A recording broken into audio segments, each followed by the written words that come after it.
দিতে হবে না। রাজপথের ফিরোজ ভাই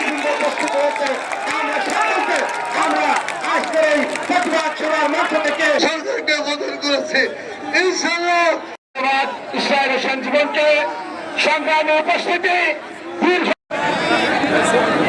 আজ দুঃখ ভরা কান করে দেয়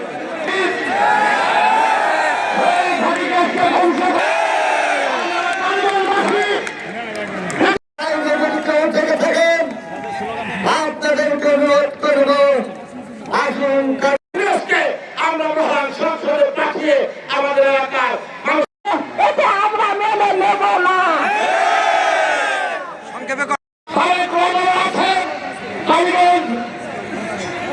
কালীগঞ্জের মানুষের মান ইজ্জত হেফাজত করে আরেকজন আমাদের খসড়া হবে মুসলমান বললেন ছেলেটার একজন তার নিজের বাড়ি হলো ছেলেটা